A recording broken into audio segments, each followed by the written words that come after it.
देखिए अभ्यास प्रश्न पत्र सेट ए सभी को मिले हैं, लेकिन जिसको 75 में 75 पूरे नंबर चाहिए, यानी कि 1 से लेकर के 23 तक के सभी प्रश्नों के बिल्कुल सही सही उत्तर लिख करके जमा करना है स्कूल में, तो वो ये वीडियो पूरा देख लेगा तो आपका पूरा विज्ञान का पेपर जो है बिल्कुल 75 में 75 नंबर का पूरा सही जाएगा। 1 से लेकर के 23 तक के सभी प्रश्नों के उत्तर एक ही वीडियो में कंप्लीट करवा दूंगा। और आपके जो अन्य सब्जेक्ट्स हैं ना, सभी के मैंने इसी प्रकार से चैनल पर डाल रखे हैं, तो जाकर के देख लीजिएगा। और जो भी रह गए हैं जल्दी ही जाएंगे, चैनल को सब्सक्राइब कर लेना है ना। देखिए विषय विज्ञान का हम आपका अभ्यास प्रश्न पत्र का 2024 का है ना, जनवरी में आपके हो रहे हैं, इनका पूरा सॉल्यूशन दूंगा है ना। आपका अभ्यास हो रहा है परीक्षा से पहले है ना, तो निर्देश दिए गए हैं, आप निर्देश को तो पढ़ ही लेंगे क्योंकि आपकी वार्षिक परीक्षा के लिए आपको यहाँ पे पहले से अवेयर होकर चलना है। देखिए सबसे पहले आपको सही विकल्प दिए गए हैं। देखिए हर एक क्वेश्चन के आंसर बताऊंगा, 1 से लेकर के 23 तक के सभी क्वेश्चन आंसर देख करके जाना, बस वीडियो में बने रहना। देखिए सबसे पहले सही विकल्प पूछे गए हैं। सो पहले क्वेश्चन में आपको अभिक्रिया दी गई। देखिए पहले के पहले में क्या है, ये अभिक्रिया दी गई है जिसमें कहा गया है, देखिए अभिक्रिया में क्या है, Fe2O3, ये पूरी अभिक्रिया आपको दी गई है। पूछा गया है ऊपर दी गई अभिक्रिया किस प्रकार की है, तो किस प्रकार की है, तो विस्थापन अभिक्रिया आपको इसका आंसर लगाना है। डी नंबर का ऑप्शन है ना, दा नंबर का ऑप्शन इसका राइट आंसर लगाएंगे, ये रहेगा आपका बिल्कुल सही आंसर। बिल्कुल सही उत्तर बता रहा हूँ, आपको वीडियो पूरा देखना है, सारे के सारे क्वेश्चन के आंसर करने हैं और अच्छी तरीके से अपनी कॉपी में लिखना है ना। देखिए अगला है आपका सेकंड नंबर का, खाद्य पदार्थों के डिब्बों पर जिंक की बजाय टिन का लेप होता है, क्यों होता है टिन का लेप? जिंक की अपेक्षा टिन क्या होता है, जिंक की अपेक्षा टिन अधिक अभिक्रियाशील धातु होती है ना। तो ये आपको सा नंबर का ऑप्शन इसका बिल्कुल सही आंसर लगा देना है। तो ये रहेगा आपका आंसर बिल्कुल सेकंड का सा है ना, तो ये आप आंसर लगाएंगे। इसके बाद थर्ड नंबर का क्वेश्चन आपका दिया गया है, पायरुवेट के विखंडन से यह कार्बन डाइऑक्साइड जल तथा ऊर्जा देता है और यह क्रिया होती है, तो कौन देता है भैया? माइटोकॉन्ड्रिया देता है ना। तो ऊर्जा कहाँ पे बनती है आपको पता होगा, तो पावर हाउस में ही ऊर्जा बनेगी ना, तो माइटोकॉन्ड्रिया बिल्कुल आपका आंसर रहेगा, बी नंबर का ऑप्शन है ना, इसका सा हो जाएगा, इसका विस्थापन दी अभिक्रिया। इसके बाद अगला क्वेश्चन है, मस्तिष्क जो है उत्तरदायी है, मस्तिष्क किसके लिए? सोचने के लिए, समझने के लिए, शरीर का संतुलन बनाने के लिए। तो भैया ये तो सबके लिए उत्तरदायी है, क्योंकि सोचेंगे समझेंगे वो हम सब अपने ब्रेन से ही करते हैं। उपयुक्त तो सभी आपको यहाँ पे आंसर लिख देना है इसका। इसके बाद है आपका अगला क्वेश्चन, पराग कोश में होते हैं, तो पराग कोश में क्या होते हैं? उसका नाम ही है पराग कोश है ना। पराग कणों का जो कोश होता है, एक डिब्बा होता है, उसमें पराग कण होते हैं, आंसर रखेंगे पराग कण आंसर रखेंगे। इस प्रकार से आपके 5 कंप्लीट हो गए। तो यहाँ तक हम आपके 5 नंबर जो है बिल्कुल पूरी तरीके से कंप्लीट कर चुके हैं। तो अभी तक वीडियो को लाइक नहीं किया, जल्दी से लाइक कर दो। अगला 6वें नंबर का प्रश्न है आपका, निम्नलिखित में से कौन सा पर्यावरण मित्र व्यवहार कहलाते हैं? तो यहाँ पे आपको ऑप्शन दिए गए हैं, बाजार जाते समय सामान के लिए कपड़े का थैला ले जाना है ना, और ये सारे दिए गए हैं। तो ये उपरोक्त सभी यहाँ पे इसका उत्तर जो है बिल्कुल राइट आंसर हो जाएगा। देखिए रिक्त स्थान दिए गए हैं सेकंड नंबर के क्वेश्चन में। देखिए रिक्त स्थानों की पूर्ति कीजिए। इसमें पहला दिया गया है, संगमरमर का रासायनिक सूत्र खाली स्थान है। देखिए सभी के सही उत्तर लिखना है, CaOCO3। इस प्रकार से आपको इसका उत्तर लिखना है, CaOCO3, ये हो जाएगा आपका फर्स्ट वाले का उत्तर है ना, संगमरमर का रासायनिक सूत्र। इसके बाद सेकंड दिया गया है, दो या दो से अधिक धातुओं का समांगी मिश्रण खालिस्तान कहलाता है, तो वो क्या कहलाता है? वो विलयन कहलाता है ना, आंसर लिखेंगे विलयन। तो दूसरे का उत्तर क्या लिखेंगे? विलयन है ना। पहले का हो गया CaOCO3, दूसरे का विलयन लिखेंगे। तो बढ़ लेते हैं अगले तीसरे नंबर की ओर। यहाँ पे संतृप्त हाइड्रोजन खालिस्तान कहलाते हैं, तो संतृप्त हाइड्रोजन जो है एल्केन कहलाते हैं ना, एल्केन उत्तर लिखेंगे आप थर्ड वाले के उत्तर में है ना, खालिस्तान में। इसके बाद है आपका 4 नंबर का प्रश्न है, अंतःस्रावी ग्रंथियों से निकलने वाले रसायन खालिस्तान कहलाते हैं। तो अंतःस्रावी ग्रंथियों से जो रसायन निकलते हैं वो हार्मोन कहलाते हैं ना, तो हार्मोन आपको यहाँ पे उत्तर लिख देना है कुछ इस प्रकार से, इसका उत्तर रहेगा हार्मोन। इसको 5वें नंबर का प्रश्न रहेगा आपका, मानव नेत्र में खालिस्तान पुतली के साइज को नियंत्रित करती है, तो इसका आंसर लिखेंगे आइरिस है ना, आइरिस इसका उत्तर आपको लिखना है। ये रहेगा आपका 5वें नंबर के प्रश्न का उत्तर। इसके बाद 6वें नंबर का प्रश्न दिया गया है, यदि गोलीय दर्पण की वक्रता त्रिज्या 20 सेंटीमीटर है तो इसकी फोकस दूरी खालिस्तान होगी। तो 20 सेंटीमीटर अगर वक्रता त्रिज्या है तो वो फोकस दूरी क्या होती है? उसकी आधी होती है। तो यहाँ पे 10 सेंटीमीटर आपको उत्तर में लिख देना है, 10 सेंटीमीटर। इस प्रकार से आप 10 सेंटीमीटर ये आंसर लिखेंगे। देखिए किस प्रकार से आपको लिखना है, ये इसका 6वें वाले का 10 सेंटीमीटर ऐसे लिखेंगे, सेंटीमीटर लिखना है आपको पूरा है ना, ताकि आपका गलत ना हो है ना। तो यहाँ तक हम आपके जो है 12 नंबर जो है पूरी तरीके से कंप्लीट कर चुके हैं। तो जल्दी से चैनल को सब्सक्राइब कर लो। इसके बाद आपके नीचे सत्य असत्य दिए गए हैं। देखिए हम वहाँ तक आपके 12 नंबर के बाद देख सकते हैं 3 नंबर पर दिया गया है सत्य असत्य लिखिए, है ना। तो पहले नंबर का प्रश्न इसमें दिया गया है जिंक तथा लेड कॉपर की अपेक्षा अधिक क्रियाशील है, तो बिल्कुल सत्य हो जाएगा। इसके बाद है बायोगैस एवं संपीड़ित प्राकृतिक गैस CNG, है ना, का मुख्य घटक एथेन है, असत्य रहेगा आपका दूसरे नंबर का। इसके बाद वृक्क की संरचनात्मक इकाई नेफ्रॉन है, बिल्कुल सत्य रहेगा तीसरे का। सभी अनैच्छिक क्रियाएं पश्चिम मस्तिष्क में स्थित मेड्यूला द्वारा नियंत्रित होती हैं, ये भी आपका सत्य रहेगा। इसके बाद है आपका 5वें नंबर का विद्युत धारा मापने के लिए वोल्ट मीटर का प्रयोग किया जाता है, तो ये असत्य रहेगा, है ना। प्रिज्म द्वारा बैगनी रंग का विचलन सबसे अधिक होता है, तो ये भी आपका यहाँ पे ये सत्य रहेगा, है ना, बैगनी रंग का रहेगा। तो इस प्रकार से आपके सत्य असत्य जो है कंप्लीट हो जाते हैं। दूसरा और 5वां आपका असत्य रहेगा, है ना। इसके बाद आप देख सकते हैं यहाँ पे आगे आपके सही जोड़ियाँ भरिए, सही जोड़ी दी गई है, सही जोड़ी मिलाइए, है ना। तो देख लेते हैं एक एक करके सभी के उत्तर में लगाते जाऊंगा, आप मिलाते जाइए। पहला क्या है, टमाटर दिया गया है पहले में, टमाटर जो है टमाटर में ऑक्जेलिक अम्ल पाया जाता है, तो C से इसकी जोड़ी मिल जाएगी। इसके बाद है सामान्य रक्तदाब क्या होता है, तो 120 से बटे 180 ये आपका mm होना चाहिए, है ना, तो ये रहेगा सेकंड का, है ना। इसके बाद थर्ड है आपका पादप हार्मोन, तो साइटोकाइनिन क्या है, पादप हार्मोन है ना, जिबरेलिन साइटोकाइनिन ये पादप हार्मोन होते हैं। इसके बाद चौथे नंबर का है विद्युत धारा का चुंबकीय प्रभाव, है ना, तो विद्युत धारा का जो चुंबकीय प्रभाव इसकी जोड़ी ओस्टेट से मिल जाएगी, है ना, ओस्टवोल्ट, तो ये रहेगा आपका। इसके बाद है 5वें नंबर का आनुवंशिक पदार्थ, तो वो DNA होता है, आपको पता होगा, तो B नंबर के ऑप्शन से मिलाएंगे इसकी 5वें की। इसके बाद है 6वां अपवर्तन, तो अपवर्तन तो यहाँ पे स्नेल का नियम, है ना, तो इससे इसकी मैच हो रही है। तो इस प्रकार से आपकी ये सही जोड़ियाँ जो है 4 नंबर के प्रश्न की कंप्लीट हो जाती हैं। तो यहाँ पे हम आपके इतने सारे प्रश्न जो है कंप्लीट कर चुके हैं 4 नंबर के प्रश्न तक, है ना।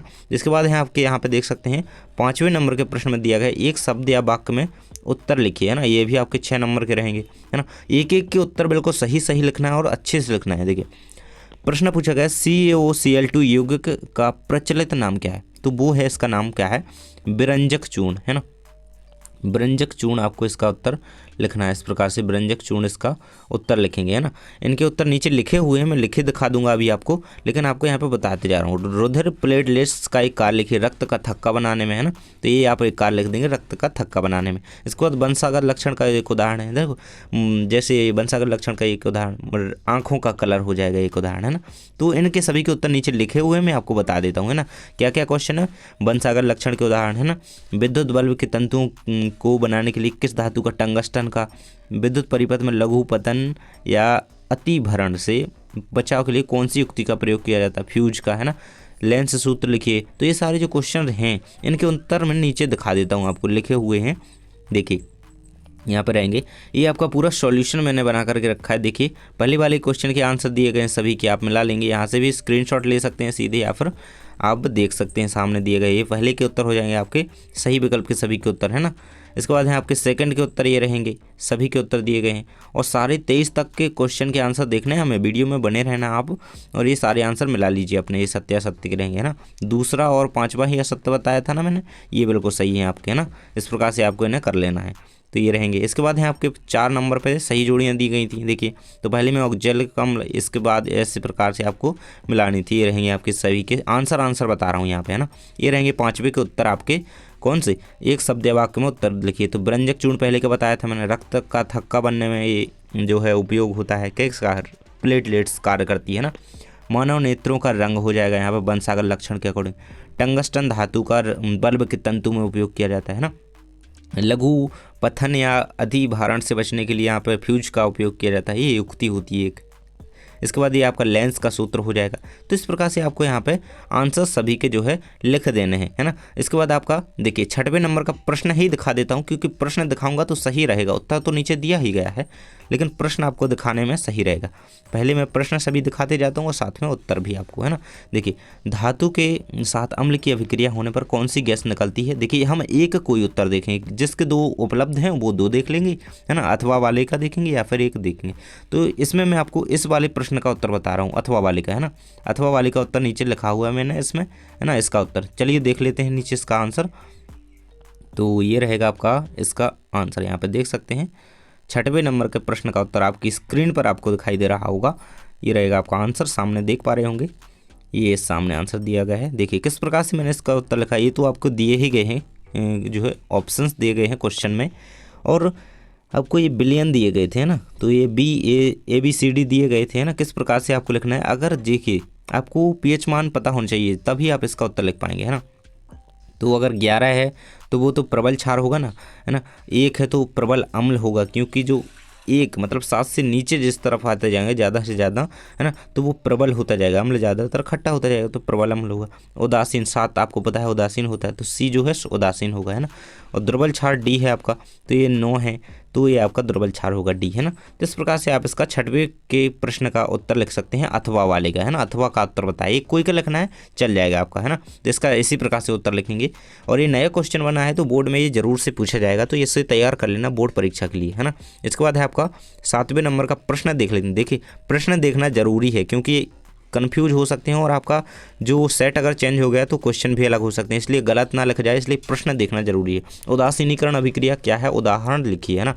तो उदासीनीकरण अभिक्रिया को देख लेते हैं ना। चलिए 7वें नंबर के प्रश्न का उत्तर नीचे देख लेते हैं। उदासीनीकरण अभिक्रिया, देखिए ये रहेगा आंसर। मैंने आपको इंपोर्टेंट क्वेश्चन प्रोवाइड कराए थे, उसमें मैंने आपको ये बताया था, है ना।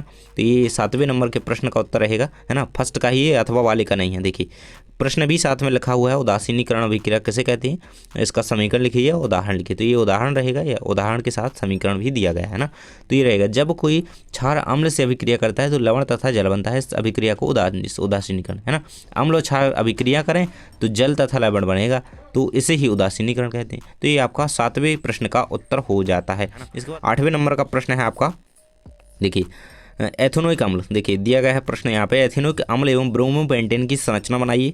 अथवा में आपका प्रश्न दिया गया है O2 और CH4 की इलेक्ट्रॉन बिंदु संरचना। तो हम किसका उत्तर देखने वाले हैं, हम देखेंगे आपके 8वें नंबर के बिल्कुल यहाँ पे ओरिजिनल क्वेश्चन का, ये अथवा वाला है, इसका क्वेश्चन का आंसर देखेंगे हम। एथेनोइक अम्ल और ब्रोमोपेंटेन की संरचना देख लेते हैं। चलिए नीचे बढ़ते हैं, इसका 8वें का उत्तर हम आपको दिखा रहे हैं, देख सकते हैं। ये रहेगा 8वें नंबर के प्रश्न का उत्तर, देख सकते हैं। प्रश्न क्रमांक 8 का उत्तर रहेगा, तो ये रहेगी आपकी एथेनोइक अम्ल की संरचना। इसके बाद ये नीचे रहेगी आपकी ब्रोमोपेंटेन की जो है संरचना, है ना। देख सकते हैं सामने आंसर दिया गया है ना। तो पूरा आंसर इसका स्क्रीन पर दिखाऊं तो कुछ इस प्रकार से आपको दिखाई देगा। देखिए क्वालिटी बढ़ा लीजिएगा थोड़ी, बहुत अच्छा दिखेगा आपको, है ना। ये रहेगी दोनों की संरचना। प्रश्न क्रमांक 8 का उत्तर रहेगा। 2 अंक आपके इस प्रश्न के कंप्लीट होते हैं। अभी तक वीडियो को लाइक नहीं किया तो जल्दी से लाइक कर दो, क्योंकि सभी क्वेश्चंस के जो है आंसर बता रहा हूँ, साथ में प्रोवाइड करा रहा हूँ, है ना। इसके बाद देख सकते हैं आपका 9वें नंबर का प्रश्न दिया गया है, साबुन एवं अपमार्जक में 2 अंतर लिखिए, है ना। देख सकते हैं यहाँ पे साबुन एवं अपमार्जक में 2 अंतर लिखिए। अथवा वाले क्वेश्चन का नहीं देखेंगे हम, 9वें के इसी क्वेश्चन का आंसर देखेंगे साबुन और अपमार्जक में, है ना। तो यही क्वेश्चन है आपका। चलिए देख लेते हैं साबुन और अपमार्जक में जो है अंतर, है ना।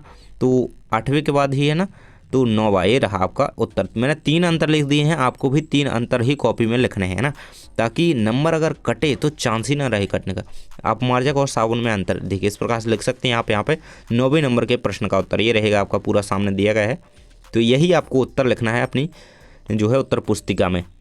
एक तरफ साबुन एक तरफ अपमार्जक, इसी प्रकार से सारणी बना करके लिखेंगे। बढ़िया आपको अच्छी तरीके से कॉपी लिखनी है, अभी आपके पास टाइम है, हाथ से लिखनी है, आराम से लिख देंगे। तो ये रहेगा आपका पूरा इसका सॉल्यूशन, और इसे आप अच्छी तरीके से कर सकते हैं ना। तो इसके बाद देखेंगे आपका 10वें नंबर का प्रश्न, है ना। आप 9वें तक तो कंप्लीट कर ही चुके हैं हम। अब 10वें नंबर का प्रश्न आपका आता है, 2 पादप हार्मोन के नाम एवं जो है कार्य लिखिए, है ना। नाम एवं कार्य लिखिए 2 पादप हार्मोन के, है ना।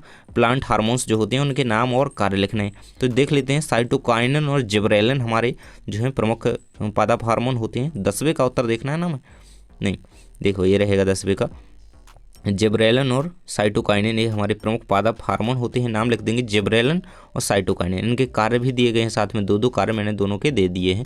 तो इन्हें आप कंप्लीट कर लेंगे। इस प्रकार से आपके सामने 10वें प्रश्न का उत्तर दिया गया है। 2 नंबर इसके कंप्लीट होते हैं ना।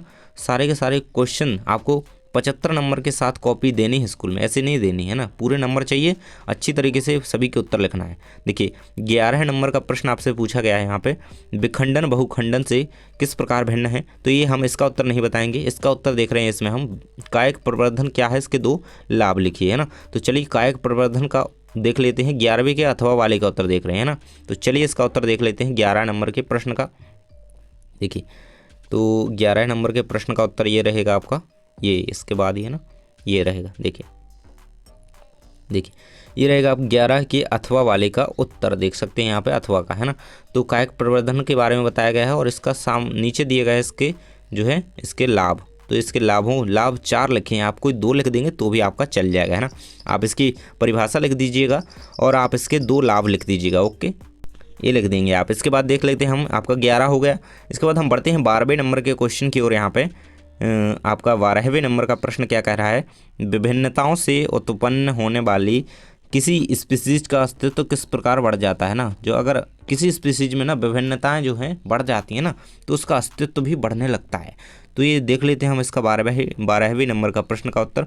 इसी का उत्तर हम आपके लिए बता रहे हैं है ना। देखिए 12वें नंबर के प्रश्न का उत्तर देखेंगे, ये रहेगा आपका 12वें नंबर के प्रश्न का उत्तर जो है। देखिए आप देख ही सकते हैं, स्क्रीन पर आपको दिखाई दे रहा होगा। 12वें नंबर का प्रश्न का उत्तर रहेगा आपका, देख सकते हैं यहाँ पे दिया गया है, पूरा आंसर इसका दिया गया है। यदि किसी स्पीसीज के जो है उत्पन्न होने से किसी स्पीसीज के अस्तित्व की संभावना क्यों बढ़ जाती है, उसका कारण पूरा दिया गया है। ये रहेगा 12 का पूरा उत्तर। चलिए 13वें नंबर का प्रश्न देख लेते हैं। मैं प्रश्न इसलिए आपको दिखा रहा हूँ ताकि कोई कन्फ्यूजन ना हो। यदि आपका गलत हो गया तो सीधे नंबर कटेंगे। यदि मौका मिल रहा है अच्छी तरीके से उत्तर लिखने का और सभी क्वेश्चन देखने का, टाइम है आपके पास, अच्छी तरीके से लिखिए है ना। देखेंगे, वायु में गमन करती प्रकाश की एक किरण जल में तिरछी प्रवेश करती है, क्या प्रकाश किरण अभिलंब की ओर झुकेगी तथा अभिलंब से दूर हटेगी, बताइए क्यों, है ना। और अथवा में दिया गया हीरे का अपवर्तनांक 2.42 है, इस कथन से क्या अभिप्राय है। तो हम इसका उत्तर देखेंगे है ना। अथवा वाली का उत्तर जो हम नहीं देखेंगे, इसका उत्तर हम देखेंगे 13वें नंबर के प्रश्न का। इसके चलिए देख लेते हैं 13वें नंबर के प्रश्न का उत्तर। तो ये रहेगा आपका, इसके बाद 13 है, ये रहेगा आपका उत्तर है ना। वायु में गमन करती प्रकाश की किरण, तो ये रहेगा आपका पूरा कंप्लीटली सॉल्यूशन आपका इसका दिया गया है। ये देख सकते हैं आपकी स्क्रीन पर। अभी तक चैनल को सब्सक्राइब नहीं है तो किया है तो कर लीजिए, क्योंकि आपको हर एक सब्जेक्ट का सॉल्यूशन दूंगा। पूरे में से पूरे अंक आपको चाहिए पेपर में, तो अच्छी तरीके से सॉल्यूशन आपको चाहिए तो बिल्कुल चैनल को सब्सक्राइब कर लो। और टेलीग्राम आपको ज्वाइन जरूर से कर लेना है ना। टेलीग्राम को ज्वाइन कर लेंगे तो मैं इसका पीडीएफ भी वहाँ पे प्रोवाइड करा दूंगा है ना। तो पीडीएफ आपको कैसे मिलेगा मैं वीडियो में बताऊंगा, बने रहिएगा। देखिए 14 नंबर का प्रश्न है, किसी चालक का प्रतिरोध किन किन कारकों पर निर्भर करता है। तो इसका उत्तर देख लेते हैं हम, इसी का उत्तर देखेंगे 14वें नंबर के प्रश्न का। किसी चालक का प्रतिरोध जो है किन किन कारकों पर निर्भर करता है ना। तो देख लेते हैं 14वें नंबर का प्रश्न का उत्तर रहेगा आपका, ये 11 हो गया, 12 हो गया और ये रहेगा आपका है ना। तो वो प्रमुख 3 बातों पर जो है इसका प्रतिरोध जो है निर्भर करता है, चालक की लंबाई पर है ना, क्षेत्रफल पर और मतलब मोटाई पर चालक की, और प्रकृति पर, इन 3 पर है ना। तो इस प्रकार से आप इसका उत्तर लिख देंगे, इस प्रकार से हेडिंग डाल के लिखेंगे तो आपका एक भी नंबर नहीं कटेगा। 14वें नंबर का प्रश्न का उत्तर रहेगा ये कंप्लीट। इसके बाद 15वें नंबर का प्रश्न देख लेते हैं क्या कह रहा है। तो 15 में कह रहा है फ्लेमिंग के वाम हस्त का नियम लिखिए है ना। फ्लेमिंग का जो बाएं हाथ का नियम है वो लिखिए है ना। तो ये प्रश्न आपसे पूछा जा रहा है। तो चलिए इसका उत्तर देख लेते हैं हम, यही उत्तर देखेंगे, फ्लेमिंग के वाम हस्त का नियम जो है लिखना है आपको। तो इसका उत्तर देख लेंगे नीचे, देखिए आपका यहाँ पे उत्तर रहेगा, ये रहेगा पूरा सॉल्यूशन आपका सामने दिया गया है। देख लेते हैं, पहले इसे देख लो थ्योरी को, फिर डायग्राम तो आपको बनाना ही है, नहीं बनाएंगे तो आपका नंबर काटने के चांसेस जो है टीचर के पास होते हैं, इसलिए आपको वो नहीं रहने देना है और डायग्राम भी बनाएंगे। देखिए ये फ्लेमिंग के बाएं हाथ का पूरा नियम दिया गया है और ये इसका डायग्राम जो है दिया गया है, तो इसे आप अच्छी तरीके से बनाएंगे, ये रहेगा कंप्लीट। तो ये आपका ये पूरे 15वें नंबर के प्रश्न का पूरा उत्तर स्क्रीन पर दिख रहा होगा। इसे आप स्क्रीनशॉट ले सकते हैं और अच्छी तरीके से लिख सकते हैं वीडियो को पॉज करके। यहाँ पे देखेंगे, देखिए आपका अगला प्रश्न रहेगा यहाँ पे, ये कितने 16वें नंबर का प्रश्न है ना। 16वें नंबर के प्रश्न की ओर बढ़ते हैं। किसी दिए गए क्षेत्र में चुंबकीय क्षेत्र एक समान है इसे निरूपित करने के लिए आरेख खींचिए है ना। किसी छड़ चुंबक के चारों ओर चुंबकीय क्षेत्र रेखा खींचिए। तो दोनों का देखेंगे है ना, दोनों के उत्तर मैंने ढूंढ लिए हैं और आपको जिसका सही लगे बनाने में तो आप लिख देंगे है ना। तो चलिए देख लेते हैं 16 के प्रश्न का उत्तर, 16वें नंबर के प्रश्न का उत्तर है ना। इसके बाद 16 दिया गया है। देखिए इस प्रकार से आप लिख सकते हैं, 16 के जो है क्वेश्चन का आंसर रहेगा और अथवा वाली का 16 का नीचे दिया ही गया है, मैं आपको दिखा दूंगा। ये 16 का इस प्रकार से आपको बनाना है ना। ये आप इस प्रकार से तीर बना देंगे ना, समांतर रहती हैं जब चुंबकीय क्षेत्र रेखा है ना, तो इस प्रकार से आपका ये आंसर आपका कंप्लीट हो जाएगा। ये बनाना है आपको है ना। और इसके अथवा वाली का देखें तो ये रहेगा, ये आप नहीं करेंगे तो ठीक ही है, क्योंकि आप जो मेन क्वेश्चन है वो कर लेंगे तो उसका आप आसानी से बना सकते हैं। तो ये अथवा रहेगा, 16 का ही ये अथवा है ना, तो कर सकते हैं जो भी आपको सरल लगे, ठीक लगे करने में तो कर लेंगे। इसके बाद देख सकते हैं अगला क्वेश्चन है आपका 17वें नंबर का प्रश्न दिया गया है, पोषी स्तर क्या है ना। पोषी स्तर पूछा गया है, ये एक आहार श्रृंखला का उदाहरण दीजिए तथा इसमें पोषी स्तर लिखिए। चलिए देख लेते हैं 17वें नंबर का प्रश्न का उत्तर। तो आपका 17वें नंबर का प्रश्न क्या कह रहा है, देख सकते हैं आपका पूरा आंसर यहाँ पे दिया गया है। एक खाद्य श्रृंखला का उदाहरण है, तो घास, हिरण, शेर, यही पूछा गया था ना कि खाद्य श्रृंखला का एक उदाहरण भी लिखिए, तो ये लिख लेंगे।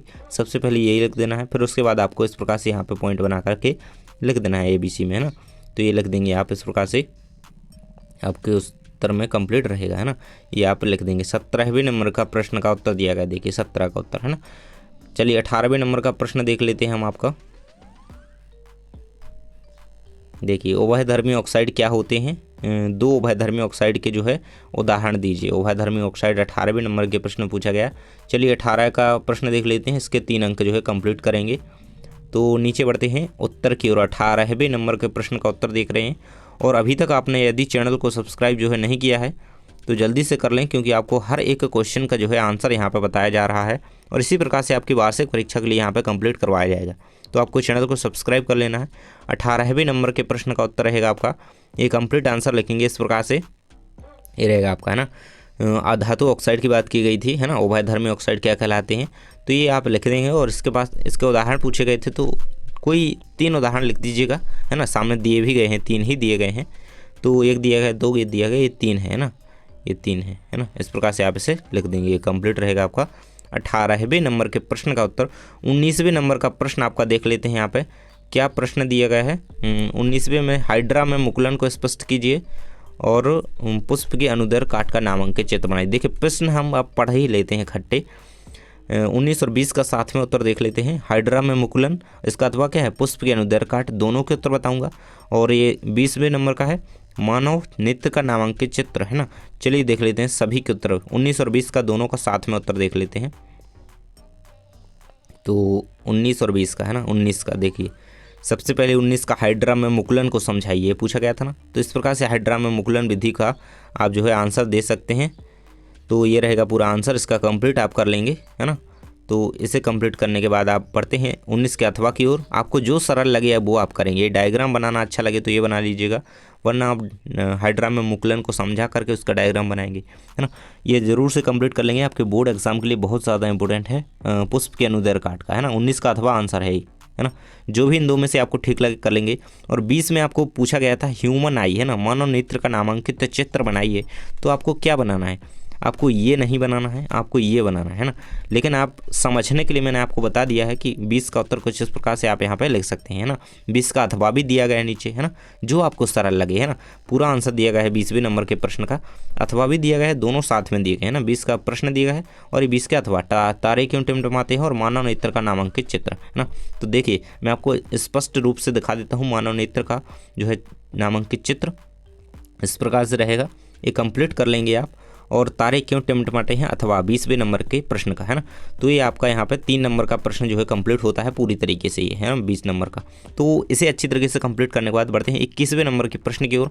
पढ़ेंगे 21वें नंबर का प्रश्न क्या है। तो चलिए यहाँ पर देख लेते हैं आपके प्रश्न को। देखिए ये रहेगा, ये आपको अभिक्रियाएँ दी गई हैं, निम्न अभिक्रियाओं को जो है संतुलित करके रासायनिक समीकरण लिखिए, है ना। तो यहाँ पे इसका उत्तर देखेंगे हम, है ना। अथवा में दिया गया है ना, इसके ऊष्मक्षेपी एवं ऊष्मशोषी अभिक्रिया को उदाहरण सहित लिखिए, है ना। तो 21वें का अथवा का उत्तर देख रहे हैं, तो देख लेते हैं 21वें के अथवा का उत्तर, है ना। तो 21वें के अथवा वाले प्रश्न का उत्तर यहाँ पर रहेगा आपका, ये रहेगा, है ना, 21 के अथवा का। तो ये यहाँ पर देख सकते हैं ऊष्मक्षेपी और ऊष्मशोषी समझाया गया है आपको, और इसके उदाहरण दिए गए हैं, दोनों के क्रमशः उदाहरण दिए गए हैं। देख सकते हैं 21 का उत्तर है अथवा वाले का, ऊष्मक्षेपी और ऊष्मशोषी सामने दिए गए हैं। इनके उदाहरण देखना चाहें तो नीचे उदाहरण दिए गए हैं ना। तो इस प्रकार से आप इसे कंप्लीट कर लेंगे 21 के उत्तर को। इसके बाद 22वें नंबर के प्रश्न को देखेंगे।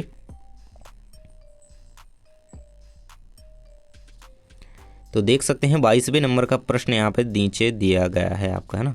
धमनी एवं स्राव में कोई अंतर, कोई 4 अंतर। देखिए 22 और 23 को दोनों को साथ में निपटा लेते हैं। तो धमनी एवं स्राव में अंतर लिखिए और वायवीय अवायवीय श्वसन में, इन दोनों के अथवा मैं बता दूंगा, जो भी आपको करना हो इन दोनों में से कंप्लीट कर लेंगे, है ना। और इसमें क्या है, आयताकार कांच के गुटके से अपवर्तन का आरेख खींचिए, और ये है ना इसका उत्तर इसमें देखेंगे लेंस की क्षमता का। तो 23 का और 22 का दोनों का उत्तर देख लेते हैं हम, है ना। तो चलिए देख लेते हैं, 22 का देख लेते हैं पहले। ये रहेगा आपका 22वें नंबर के प्रश्न का उत्तर, है ना। प्रश्न क्रमांक 22 का उत्तर रहेगा आपके सामने, धमनी एवं स्राव में अंतर, है ना। तो ये धमनी स्राव में करना चाहें या फिर ऑक्सीशोषण या अनऑक्सीशोषण या वायवीय या अवायवीय में, है ना। 22 का ही है ये, अथवा है ना। तो 22 के अथवा का उत्तर दिया गया है और इसे कंप्लीट कर लेंगे या फिर ये इन दोनों में से ये कोई कर लीजिएगा, है ना। इसके बाद बढ़ते हैं 23वें में आपका कांच की पट्टी में अपवर्तन। तो ये पूछा गया था, 23 के दोनों प्रश्नों का उत्तर बता रहा हूँ मैं आपको। तो कांच वाला आयताकार कांच का ये रहेगा, इस प्रकार से आप इसका उत्तर लिखेंगे पूरा, और डायग्राम भी है इसमें थोड़ा सा। ये आपका सबसे बड़े नंबर का प्रश्न है तो ये थोड़ा लॉन्ग रहेगा।